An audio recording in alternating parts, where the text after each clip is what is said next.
dia, graça e paz do Senhor Jesus, os crentes. Muito prazer, meu nome é Paulo Capelete, eu sou casado com a Silvia já há 33 anos, eu tenho 4 filhos, eu tenho 2 filhos biológicos e 2 meninas adotivas. Um dos meus filhos, o filho mais velho meu, já está morando com Jesus lá no céu. Ele veio a falecer 16 anos atrás, mas lá nós não temos telefone, nós não temos aeroporto, não temos correio lá no céu, mas um dia eu sei que eu vou encontrar com ele, né?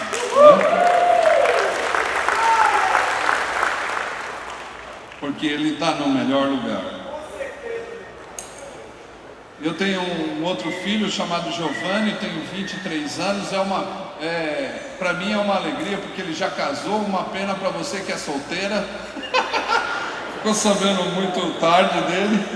É um menino muito bom, e é um menino que já está morando fora do país também, com a sua esposa, tentando fazer a vida dele de uma forma diferente.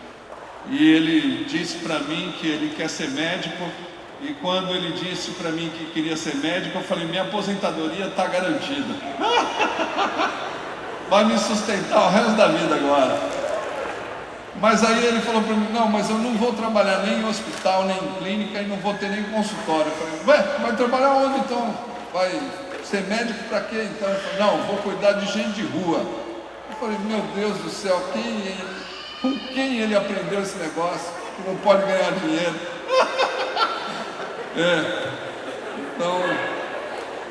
E ele viveu a vida dele durante 5 anos, de 5 anos aos 19 anos, ele dormiu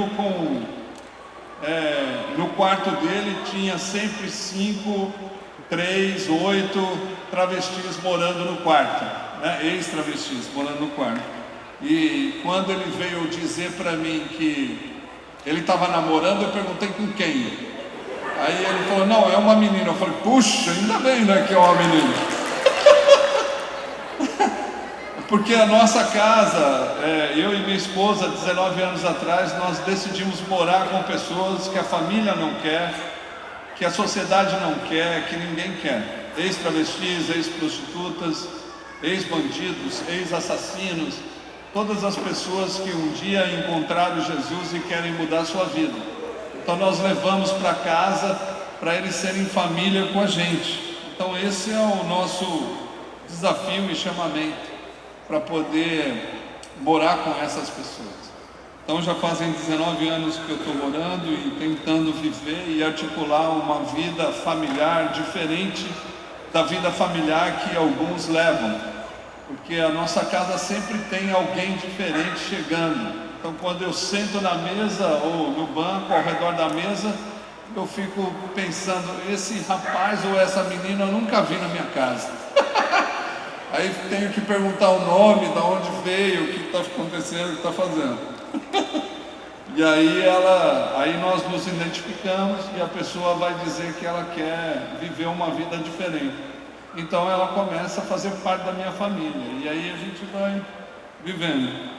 E também eu não consigo tirar férias, porque a minha família é muito grande, então eu não tenho como levar todo mundo para um lugar, né? Então nós decidimos também, eu e minha esposa, a viver junto com essas pessoas, para que Deus possa de verdade nos usar para mostrar o que é uma família para aqueles que nunca tiveram, e por isso nós vivemos com eles.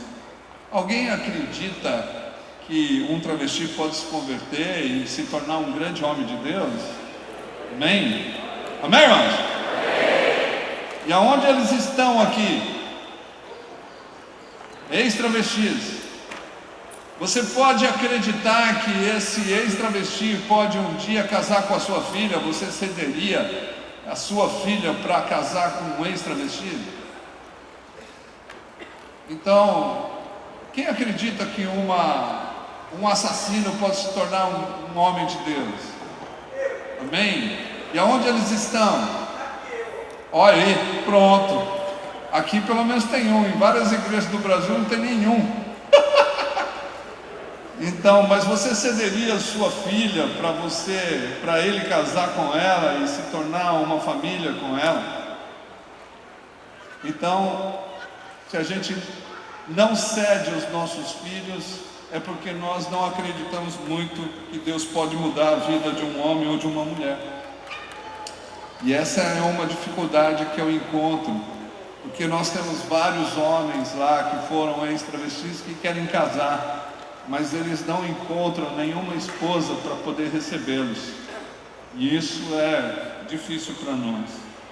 Mas eu acredito que um dia a comunidade que se chama Serva de Deus, ela vai abrir o coração e entender que a conversão é muito maior do que simplesmente um impacto emocional, e que nós vamos saber que Deus transforma a vida completamente do ser humano. Mas é isso, nós estamos lá tentando fazer alguma coisa, mas aqui o tema é diferente.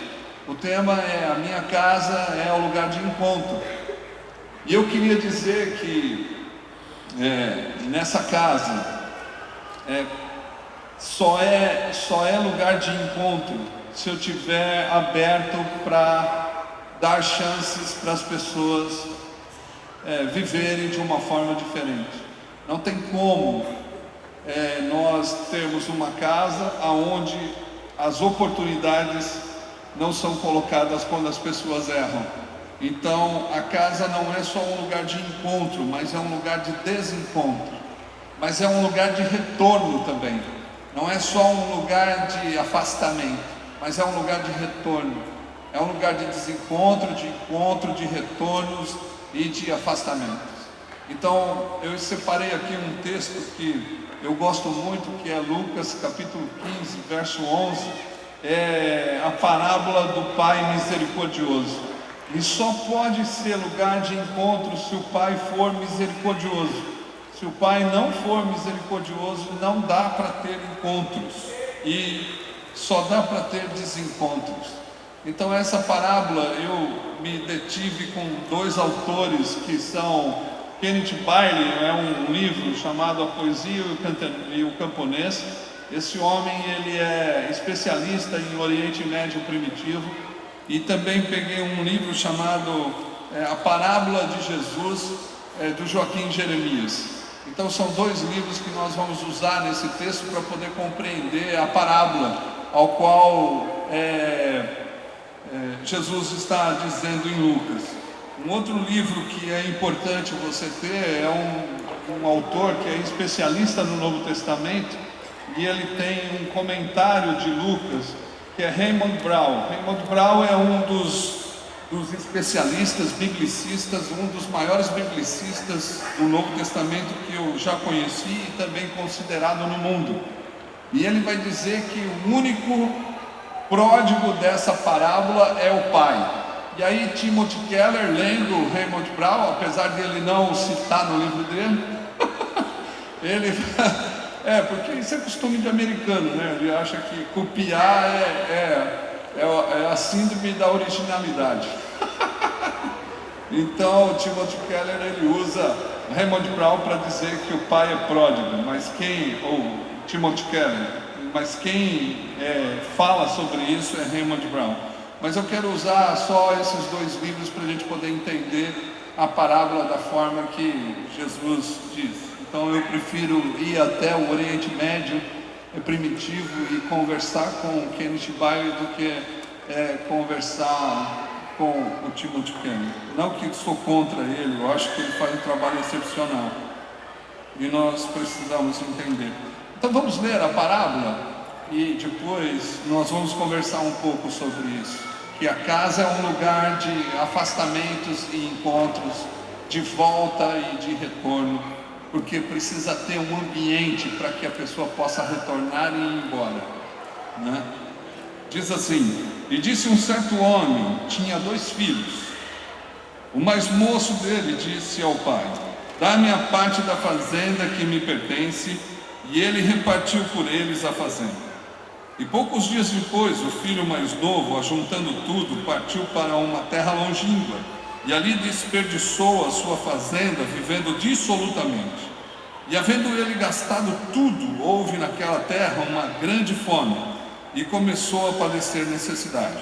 E foi e chegou-se a um dos cidadãos daquela terra, o qual mandou para os seus campos apacentar porcos. Estava na torcida do Palmeiras.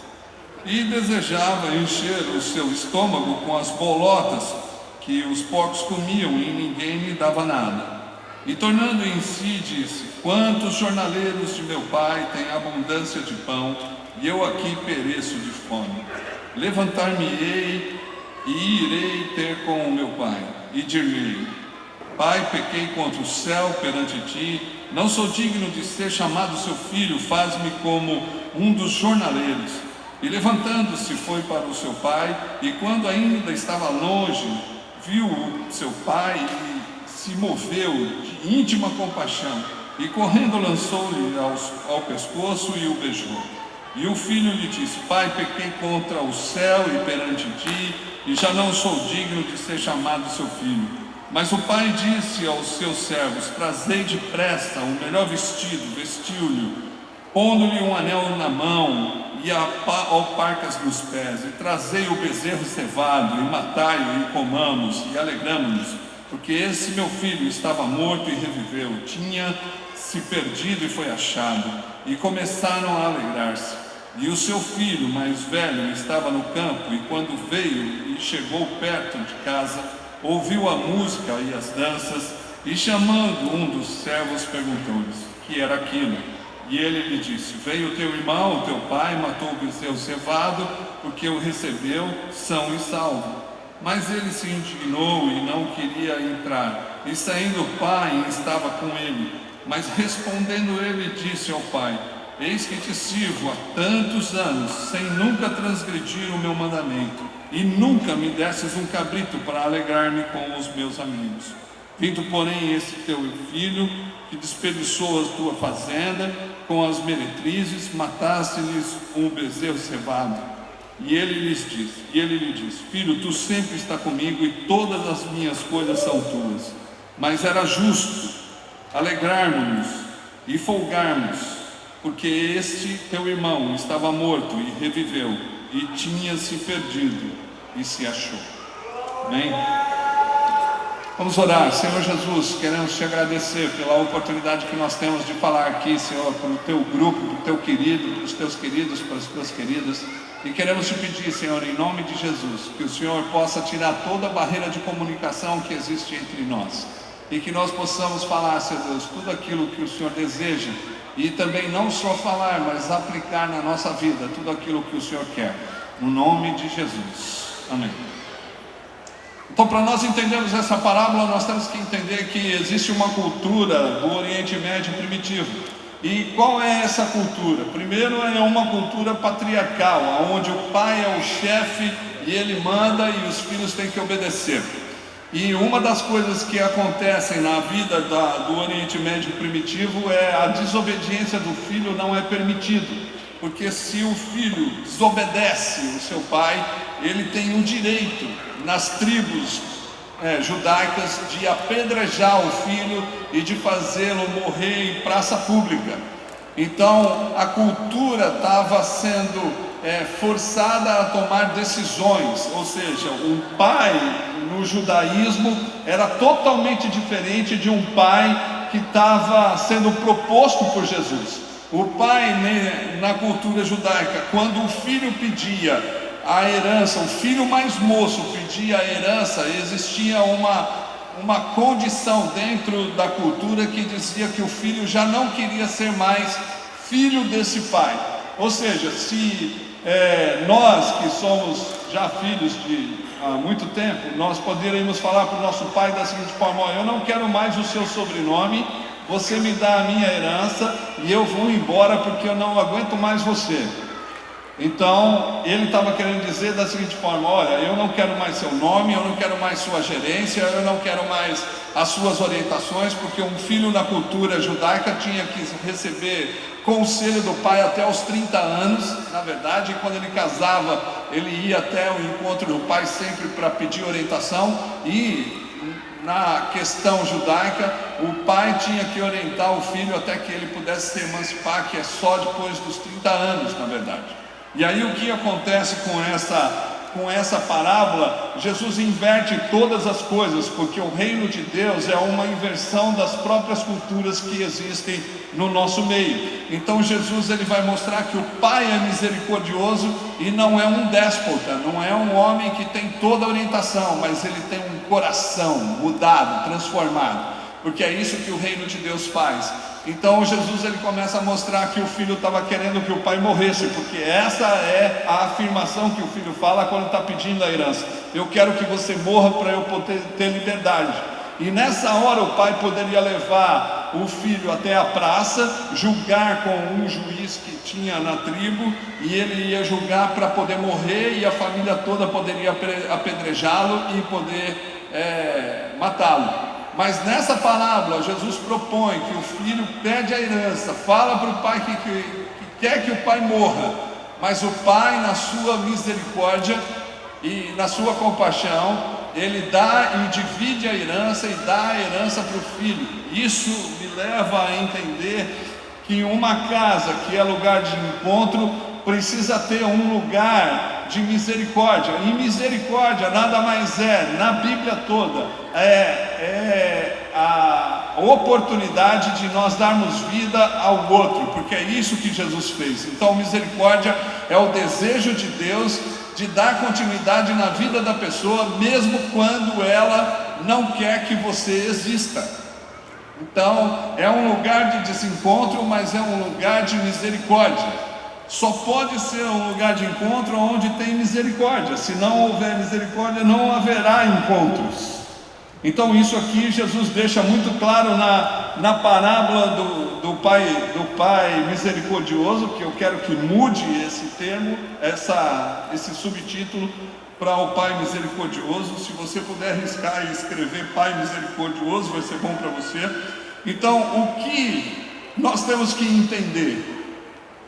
Quando nós estamos vivendo, existe um pai que, mesmo quando nós queremos que ele morra, ele sempre vai dar oportunidades para a gente continuar vivendo. E é isso que esse pai na parábola está querendo dizer.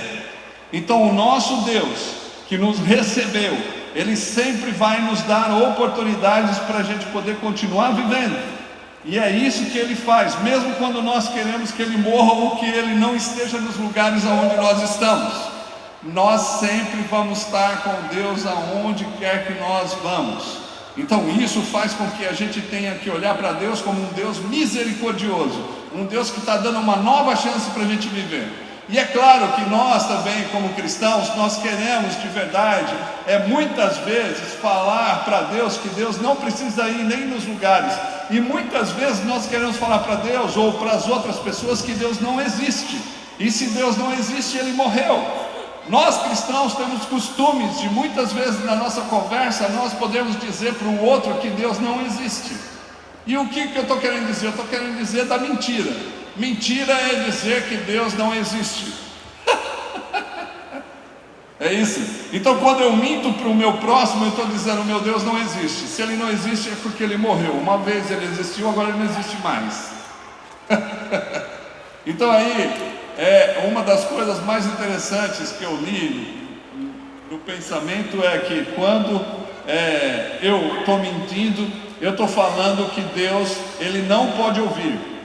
Quando eu estou mentindo para o meu próximo, Deus não pode falar. Quando eu estou mentindo para o meu próximo, eu estou dizendo que Deus não está naquele lugar. Quando eu estou mentindo para o meu próximo, eu estou dizendo que Deus não pode estender a mão e agir com ira para cima da minha vida. Ou seja, se Deus não pode pensar, se Deus não pode ouvir, se Deus não pode falar, se Deus não pode estender a mão, se Deus não está lá, Deus morreu.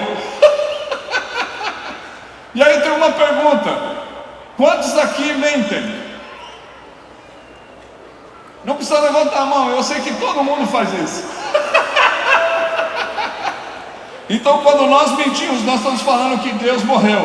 Mas por que Deus não acaba com a gente? Porque Ele é misericordioso. Ele quer que a gente volte. E tem outras coisas que nós fazemos também, que nós não queremos mais que Deus exista. É uma das coisas que nós temos que entender, que quando nós estamos mentindo, nós estamos dizendo que o Deus que nós dizemos que amamos, Ele não existe. Por quê? Porque Deus, Ele faz um pacto com a verdade, não com a mentira. E Paulo vai dizer: deixe a mentira e fale a verdade. É isso. Então, uma das coisas que nós temos que entender na nossa vida e no lugar de encontro é que precisa ter verdades para que a gente possa continuar vivendo. Então a casa é um lugar da verdade. Todo mundo sabe quem eu sou dentro da minha casa. Todo mundo sabe quando eu estou triste, quando eu estou feliz, quando eu estou chateado, quando eu estou bravo. Todo mundo sabe na minha casa, porque me conhece. Então o lugar da casa é um lugar de dar novas chances para as pessoas que ainda não entenderam que ali é um lugar de encontro verdadeiro. Então é uma das coisas que nós temos que entender na nossa vida. Então quando Lucas estava escrevendo esse texto, ele estava querendo dizer: mano, nós temos vivido uma vida falsa diante desse pai que tem uma casa enorme, e Deus está tendo misericórdia da gente, porque Ele quer que a gente continue vivendo.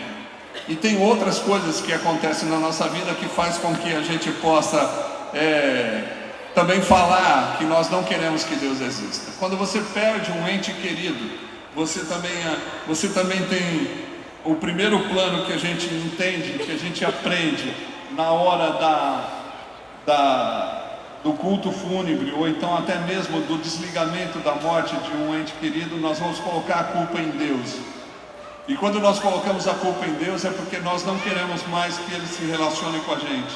Eu posso dizer de claro e bom som que quando meu filho faleceu, eu tive grandes dificuldades de continuar o ministério, e eu não queria mais servir a Jesus, porque na minha adolescência e na minha juventude eu fui ateu e ativo em relação a vários movimentos, e eu não queria que Deus existisse de forma nenhuma. Eu perseguia os cristãos, eu jogava sinuca num bar próximo da minha casa, e quando os crentes passavam eu corria atrás para bater neles, porque eu não queria que eles nem passassem por onde eu estava, de tanta raiva que eu tinha de crente.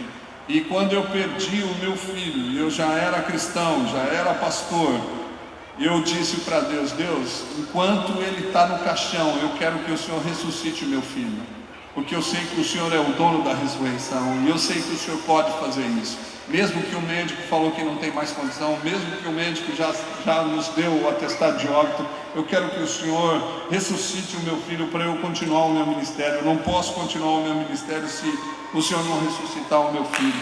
E até o final, até enquanto o meu filho estava descendo um caixão na cova, eu falei para Deus: Deus, ressuscita o meu filho. Mas Deus não fez.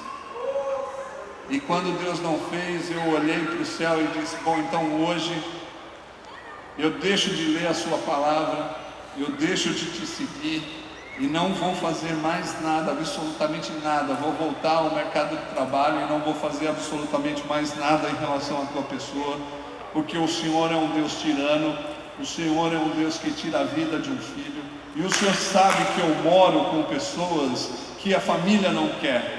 Eu queria o meu filho e o Senhor me tirou. O Senhor podia tirar a vida de várias pessoas que estão na minha casa, mas o Senhor escolheu tirar a vida do meu filho. Isso não pode acontecer. Então o Senhor não é um Deus de amor, e por isso eu quero que o Senhor morra. Eu quero que o Senhor não viva mais na minha vida. Pode sair da minha vida. Cheguei na minha casa, joguei a Bíblia debaixo da cama e saí. E aí eu fui avisar os meninos e as meninas que moravam comigo, dizendo: vocês podem ir embora. O Deus que eu achava que Ele era de amor, Ele é um Deus tirano. Vocês podem ir embora, que eu não vou cuidar de mais ninguém na minha casa. Mas na verdade ninguém foi embora, todo mundo ficou, e era 29 pessoas. E todos começaram a tentar me entender e tentar também me amar, apesar da minha dor. E todo dia eu descia numa praça que estava próximo da minha casa e eu brigava com Deus. Eu falava assim: escuta, se você é Deus, se personaliza aqui que eu vou te dar um pau, que você nem sabe o que vai acontecer com você.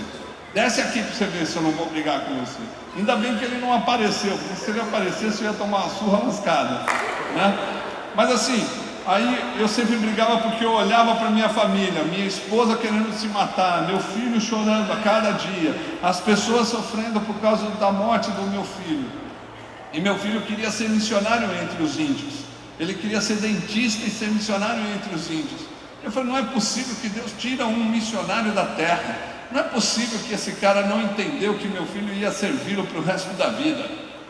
E aí eu começo a ser um homem que não tinha coração, mas ao mesmo tempo existia um Deus que sempre Ele estava do meu lado. E uma das coisas interessantes que aconteceu nesse tempo todo, que foi mais de 2 anos que eu vivi isso, eu sempre quando deitava, vinha mensagens e palavras de Deus na minha mente, e eu falava, não posso pensar isso, não posso pensar, porque eu não quero mais Deus. E eu falava para minha mulher, esquece de Deus, hein? Não venha falar para mim de Jesus, não venha falar para mim de Deus, não venha falar para mim de nada. E foi uma briga durante 2 anos. E aí até que um menino que eu tirei da rua, ele chama Ronaldo, hoje ele é açougueiro, ele veio, tomou coragem, ele tinha 17 anos na época, ele tomou coragem, trouxe uma sopa para mim, colocou perto da minha cama e disse, eu estou trazendo uma sopa para você comer, porque você não está se alimentando. Eu falei, não vou comer, eu estou aqui brigando, obrigado, pode levar embora, eu não quero, não sei porque você ainda não foi embora. Ele falou assim, não, eu não fui embora, mas eu quero falar umas coisas para você. Eu falei, pode falar. Aí falou assim, eu fiquei pensando muito tempo na sua vida e na minha vida. Eu estava na rua, você falou para mim que tinha um Deus que queria me levar para o céu. Eu acreditei nesse negócio. Eu mudei a minha vida por causa das suas mensagens e porque a palavra de Deus diz que isso é importante para a minha vida. Você sempre disse que você queria ir para o céu primeiro para não ver ninguém morrendo, porque você não via a hora de chegar nos braços de Jesus. Agora Jesus leva o seu filho para onde você queria ir, você é egoísta, você não quer saber de nada, você queria ir primeiro. E por que você não aceita que ele está no melhor lugar? Eu fiquei olhando para ele, e eu falei assim, você tem que pensar que Deus te chamou para cuidar da gente, e Deus te chamou você para também entender que o melhor lugar onde seu filho está é nos braços de Jesus. E aí eu olhei para ele e falei assim, tá bom, pode fechar a porta, vai embora. Aí ele fechou a porta, e parece que eu escutava a porta batendo, como se tivesse 2 cachorrinhos na porta querendo entrar, que era a misericórdia e a bondade de Deus. E aí eu me dobrei debaixo da cama, peguei a Bíblia e fui ler a Bíblia depois de muito tempo. E aí quando eu abri a Bíblia lá em Hebreus 13, que diz, eu jamais te deixarei e nunca te abandonarei. Então ali naquela hora eu entendi que Deus estava me dando mais uma chance de eu continuar o meu ministério. Deus estava me dando mais uma chance para eu viver a minha vida. Deus estava querendo continuar me amando mesmo quando eu não o amei, mesmo quando eu o abandonei, mesmo quando eu briguei com ele. Uma das coisas que você tem que entender é que você pode perguntar por quê, você pode questionar, você pode brigar, mas uma das coisas que não dá para se afastar é da bondade e da misericórdia de Deus, porque o lugar de casa é lugar de bondade e de misericórdia, não é um lugar de lutas, de dificuldades, aonde eu não posso abrir mão do meu orgulho e das minhas razões para poder entender o amor que Deus tem para a minha vida. Então uma das coisas que nós temos que entender no lugar de encontro, só pode ter encontro se tiver alguém querendo, e esse alguém sempre será Deus. Deus sempre está querendo se encontrar com você, mesmo quando você quer que ele morra. Essa é uma das condições que nós temos. Então outra coisa que eu quero deixar nessa manhã para você é entender a volta desse filho. E a volta desse filho não é o arrependimento. Joaquim Jeremias ele vai dizer que arrependimento é quando um judeu se cala e não quando um judeu fala. Então nessa volta desse filho, que depois dele ter gastado todas as suas fortunas, depois de ter se envolvido com meretriz, depois de ter se envolvido com todas as coisas, ele voltou para a casa do pai porque ele tinha uma oração de segundas intenções. Porque ele lá sofrendo, ele diz, puxa, na casa do meu pai, os jornaleiros não sofrem, eles também são abençoados. Jornaleiro corintiano não é aquele que vende jornal, é aquele que trabalha por jornada. Né? Então, por isso que é jornaleiro. E é uma das coisas que ele diz: não, eu vou até o meu pai, vou dizer para ele que eu estou arrependido, porque eu pequei contra o céu e contra ele, e eu quero ser jornaleiro. Então isso era uma condição sine qua non para que ele pudesse continuar perto do Pai. Nós temos várias orações de segundas intenções perto do nosso Pai, porque nós queremos ficar na periferia sendo abençoado por Ele, mas Deus não quer essa relação periférica com Ele.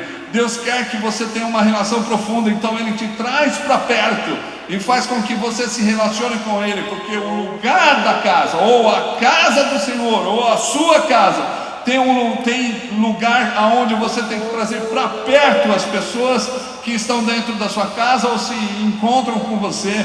Você precisa estar perto dele e não longe. E o que as pessoas fazem, de acordo com o cristianismo da atualidade, é querer viver na periferia, sendo abençoado por um Deus que não é mais um Deus, mas é um balconista que vai servir tudo aquilo que você deseja. Ou seja, a igreja se torna um supermercado, Deus se torna o balconista e você é o cliente. Nesse encontro não é nada mais, nada menos do que um encontro de família, onde não existe cliente nem balconista. Existem pessoas que amam você e quer que você se encontre com ela todos os dias.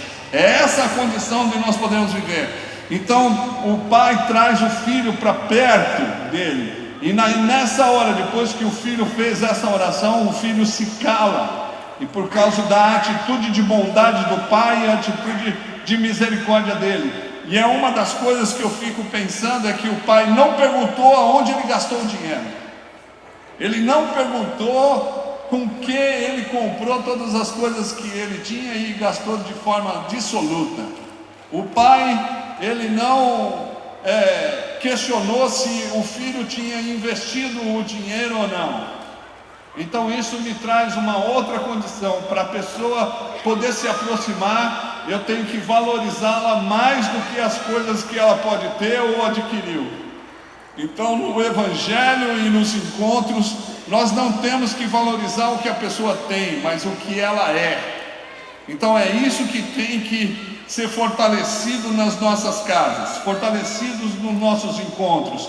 Não é pelo que ela pode me ceder, ou pelo que ela pode adquirir, ou pelo que ela pode doar para mim, mas é pelo que ela é. Não importa quanto de dinheiro você tenha, não importa quanto falta, o que importa é que as coisas não são mais importantes do que as pessoas nesse encontro. E é isso que nós temos que mudar também, inverter, reverter na nossa vida. Muitas vezes as nossas redes são mais por interesse do que por relações pessoais que nós podemos ter. Então nós temos que entender que as relações interpessoais são mais importantes do que as coisas que os outros têm. E é isso que o Pai misericordioso olha para o filho. Ele não pergunta, ou seja, isso significa o quê? Que o Evangelho valoriza mais a pessoa do que as coisas que ele pode ter ou que ele perdeu. Então quando uma pessoa perde algo que é nosso, nós vamos questionar, nós vamos brigar, ou até mesmo quando roubam, nós queremos brigar, questionar, aplicar justiça, que justiça para nós, não, ele tem que sentir na pele o quanto ele me prejudicou. Isso é justiça, mas a justiça divina é perdão. Não tem como viver com justiça divina sem ter perdão e misericórdia. Então naquela hora o pai poderia dizer da seguinte forma: não quero mais te aceitar, você já acabou comigo, você já deixou a minha vida, você já estragou a minha fortuna, então eu quero que você vá embora. Mas o pai não, o pai levanta, corre, abraça, beija e troca toda a vestidura dele. Para mim não é muito importante a vestidura, mas para mim é importante essa reação de recebê-lo, porque a casa sempre tem que estar aberta para receber aquele que um dia foi embora, ao ponto de nós podermos não questionar o que aconteceu, mas simplesmente entender, se voltou é porque precisa de uma nova oportunidade. E quando nós damos nova oportunidade para as pessoas, nós entendemos também que essa nova oportunidade vai superar as nossas expectativas. E é isso que nós temos que entender. Quando damos novas oportunidades para as pessoas, nós estamos fazendo com que ela supere as nossas expectativas. E nós fazemos com que ela vá mais adiante do que aquilo que nós entendemos ou que nós queremos para a vida dela. Então nós temos que ser, em nossa casa, lugar de encontro que supera as nossas expectativas. Todo segundo encontro é um segundo encontro de superação de expectativas. Porque eu estou enfermo, eu estou com dificuldade, ferido, e ali eu olho e eu falo assim, meu Deus do céu, como que eu vou dar uma segunda oportunidade para esse menino? E aí ou para essa menina. E quando eu dou a segunda oportunidade, eu vejo o quanto essa pessoa vai trabalhar para que ela possa ser aceita e para que ela possa superar as ideias que nós temos dela. Ela sempre vai querer ser aceita na onde ela está. E nós precisamos entender isso, que nós temos que fazer isso. E quando eu penso nessa passagem de encontros e desencontros, eu lembro de um homem chamado Pelé. E eu cuidei dele na rua por muitos anos. Gente boa demais esse Pelé. Era traficante, assassino, tanto é que ele matou uma mulher com um paralelepípedo na cabeça dela. Mas ele era muito gente boa. E eu sempre ia e acompanhava ele durante 10 anos. Eu andei atrás dele, falando, Pelé, Jesus é bom, nós temos que voltar para Jesus. E esse Pelé, ele dizia assim, pastor, eu estou aqui com droga, eu estou aqui esperando o pessoal chegar para eu distribuir, não posso te atender, o que você quer que eu faça para você ir embora? Eu falei, não, eu quero que você pague um Guaraná e uma coxinha para mim. E aí ele falou, então tá, toma aqui o dinheiro. Eu falei, não, você tem que ir até o bar lá comigo. E aí ele pagava a coxinha, o Guaraná. Eu falei, não, você tem que ficar aqui, que eu vou falar de Jesus para você. E ele ficava, tá bom, pastor. E aí eu ficava falando com ele de Jesus até terminar de comer a coxinha, o Guaraná e tal. E depois ele foi para a cadeia, eu fui junto com ele, abri uma capelania carcerária onde ele estava e disse para ele da seguinte forma, Pelé, vem para o culto, eu quero que você entenda. E aí ele se vestia, estava bravo, saía e ficava no culto. Depois ele saiu, depois de um tempo ele decidiu mudar de vida. E quando ele decide mudar de vida, ele compra 25 litros de pinga, chama os amigos e vai tomar cachaça até virar o zóio. E aí quando vira o zóio, ele chega em casa, batendo na porta e fala assim, Macarrão, estou aqui, quero aceitar Jesus. Aí eu olhei e falei assim, mas quem disse que bêbado não toma a decisão correta? Né? Gastou todo o dinheiro com cachaça, mas está aí, firme e forte. Aí depois de alguns dias ele tem problema com a cirrose, tive que levar ele para o hospital, ele vomita em todo o meu carro. A primeira coisa que ele vomita é no para-brisa do carro. Passei o pano colou, tive que passar a mão. E aquela coisa meia verde com bola amarela, né? Depois você pode tomar um caldo lá no negócio, ali no bar, você vai lembrar desse negócio. E ali ele é salvo, e aí nós começamos uma relação. Depois de 14 anos, 4 anos morando comigo,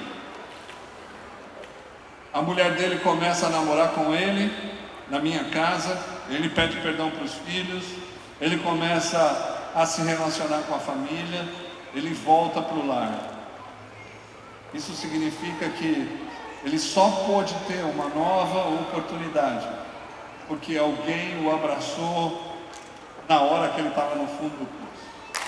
Então, quando nós estamos no fundo do poço, só Deus para nos dar a oportunidade de nos fazer relacionar de novo e voltar a ter encontro com aqueles que nós amamos e que nós queremos de volta as relações. Deus fez isso com o Pelé e nós somos gratos porque hoje ele é um dos melhores evangelistas que tem no centro de São Paulo. Ele é um dos homens que disse, existe um grupo de pessoas que foram atrás de mim, que andaram comigo, que fizeram as coisas para que eu pudesse estar com Jesus o resto da minha vida. Então eu não vou desistir das pessoas como ninguém desistiu de mim. Nós podemos desistir das relações, mas Deus nunca, jamais vai desistir da relação com você. Tenha isso na sua cabeça. Você pode fazer tudo, qualquer coisa que você acha que você deve fazer na sua cabeça. Deus não vai abandonar você e Deus não vai te deixar. Ele é o Deus da misericórdia, Ele é o Deus da segunda chance, Ele é o Deus que faz todas as coisas acontecerem através dEle e por Ele. E Ele tem a alegria em amar você. E essa é uma das condições. Esse filho se converte, e ao se converter, o pai faz uma festa e faz um churrasco de carneiro para todo mundo, e o samba rolando solto na casa, no salão de festa. E aí vem o filho com o matinho na boca e com a enxada nas costas, dizendo: mas o que é aquilo lá? E aí o escravo diz: bom, o seu pai viu que o filho dele estava morto, reviveu e trouxe ele de volta. E o filho mais velho fica bravo e senta na escada do lado de fora do salão de festa. Uma das coisas que ia acontecer no judaísmo primitivo é que o pai nunca, jamais ele ia sair da festa, porque foi uma decisão dele. Então o pai nunca sairia da festa para poder se justificar. Então aqui nós vemos a proposta de Jesus, tendo um pai diferente, porque ele estava indicando o pai que está no céu e não os pais que estão na terra. O pai que está no céu, ele sai da festa e vai tentar convencer o filho a poder participar dessa festa. Então o nosso pai tem totalmente caráter e qualidades diferentes da nossa. E o que nós precisamos entender é que esse pai, apesar de tomar a decisão correta, ele ainda tenta se justificar em relação ao filho mais velho. Então o pai que quer ter, ou que quer relacionamento, ou que quer fazer com que as pessoas se encontrem, ele precisa tomar a decisão de estar com o coração aberto para poder trazer tantos aqueles amargurados como aqueles que foram machucados e machucaram pessoas. O pai, ele tem que trazer para perto para que eles possam se relacionar. E aí o filho fala todas as coisas para o pai, que ele fez tudo, trabalha até hoje, e o pai não deu um carneiro. E o pai diz: bom, tudo que tem aqui é teu, você pode fazer o que você quiser. Então ele dá liberdade para o filho, e ele diz: olha, mas era necessário. Esse filho que estava perdido, ele foi achado, que estava morto, ele ressuscitou. Então o que eu quero que você faça, na verdade, convidou-o para a festa, porque pessoas amarguradas, tristes, abatidas, depressivas, não querem fazer parte da festa porque foram afetadas na vida. Mas uma das coisas que Deus quer que a gente faça é que quando alguém está tendo uma nova chance, todos participem da festa. Então o nosso Deus não é um Deus de condenação, é um Deus de oportunidades. Nosso Deus, ele não condena ninguém, ele está do lado de fora da condenação. E é uma das coisas que eu quero que você guarde: Jesus, ele foi enviado para a terra não só para amar, mas para salvar pessoas. João 3,17, ele vai dizer da seguinte forma: Deus enviou o seu Filho não para condenar o mundo, mas para salvá-lo. Jesus não tem possibilidade de condenar pessoas a partir das atitudes dela, mas ele vai ter misericórdia dessas pessoas. E é isso que ele fez em toda a sua carreira, em todo o seu tempo na terra.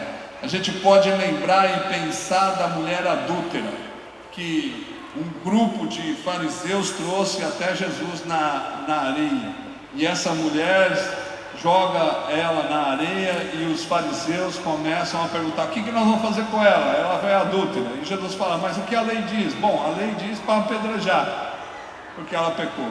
E Jesus diz o quê? Bom, quem não tiver pecado, atire a primeira pedra. O que significa? Significa que todo mundo jogou a pedra no chão, porque todos estavam em pecado. Então, apesar de Jesus não condenar a mulher, e é claro que a gente não sabe o que Jesus está escrevendo na areia, mas para mim ele estava fazendo o símbolo do Palmeiras. Então é uma das coisas que ele sempre faz, né? Então ele vai dizer: mulher, quem te condenou? Ele vai dizer: ninguém, Senhor, me condenou. Então, se ninguém te condenou, nem eu te condeno. vai e não peques mais. Ela pecou? Claro que ela pecou, várias vezes, porque ela é humana, ela vai errar. Mas uma das coisas que Jesus vai fazer, Ele vai sempre perdoar, sempre fazer com que a gente possa perceber o perdão. E quando Jesus ele vai à cruz, porque Ele não pode condenar, Ele está recebendo a maior violência da vida dele. E o que Ele diz na primeira frase é: Pai, perdoa, porque eles não sabem o que fazem. Então aqueles que estão na cruz com Cristo, como eu acredito que aqui existem pessoas que estão na cruz com Cristo, o nosso papel é saber o que nós temos que fazer diante das relações e dos encontros que nós queremos ter. Os encontros têm que ser carregados de perdão e não de condenações, porque aquele que está na cruz sabe o que tem que fazer: perdoar. E aquele que não está na cruz, com certeza, ele vai te violentar, ele vai te amargurar, ele vai fazer você sofrer. Então, o que nós temos que fazer como cristãos? Perdoar. Porque Jesus da cruz, Ele não teve outra palavra a não ser: Pai, perdoa, porque eles não sabem o que fazem. Então, quem está na cruz sabe o que faz. Quem não está na cruz não sabe o que faz. Então isso tem uma conotação diante daquele que não pode de forma nenhuma te condenar, porque Ele veio para salvar você. Deus, Ele ama você. Deus, Ele quer que você se encontre e que esteja aberto para as misericórdias e para os perdões que precisam ser acontecidos entre você e pessoas. O encontro só pode acontecer se for carregado de desejo de perdoar e de andar de novo junto. Então a reconciliação nada mais é do que você eliminar o seu passado amargurado para viver novamente junto com aquelas pessoas que te machucaram, para dar uma nova chance a elas de terem oportunidade de se relacionar com você e com Deus. Por isso que Jesus diz da seguinte forma: quando você perdoar na terra, eu vou perdoar também. Então é uma possibilidade divina, o encontro para o perdão. A possibilidade tem que ser divina, e Deus sempre vai trazer você para a reconciliação. E reconciliação não é aquele que foi ofendido, ou não é aquele que ofendeu, mas é aquele que foi ofendido que tem que procurar o ofensor para perdoar, porque é isso que Deus fez. A sociedade mostra totalmente diferente. Nós temos que esperar porque estamos ofendidos, então os ofensores que venham pedir perdão. Não! É a comunidade chamada cristã que entende que a reconciliação é partir das ofensas para perdoar. Então quem foi ofendido que tem que perdoar. Por isso que o pai na parábola ele perdoa, porque ele era o ofendido. Muitas vezes nós procuramos justificar como que nós devemos agir para não perdoar pessoas. Não se justifique. Dê uma oportunidade para aqueles que te machucaram e perdoe, para que os encontros sejam verdadeiros, ao ponto de nós fazermos festas em todos os lugares que nós formos. Então o que Jesus está querendo dizer? Que nós somos responsáveis em não fazer inimizades, mas fazer amigos. Por isso nós temos que derrubar os muros da inimizade e cravar a inimizade na cruz, que é o lugar do perdão e o lugar da reconciliação. Que Deus abençoe você, e você pense nas pessoas que marcaram a tua vida e que ainda você não tem o desejo de reencontrar com elas. Que Deus possa trabalhar no seu coração ao ponto de mostrar para você que é você que tem que procurá-lo. Porque quando nós éramos inimigos de Deus, Deus veio ao nosso encontro. Ele nos amou, e por Ele nos amar, nós estamos aqui hoje.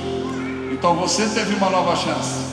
E se você teve uma nova chance, eu e você podemos dar novas chances para os outros, para que eles possam ter uma vida bonita com Jesus. Amém? Deus abençoe você.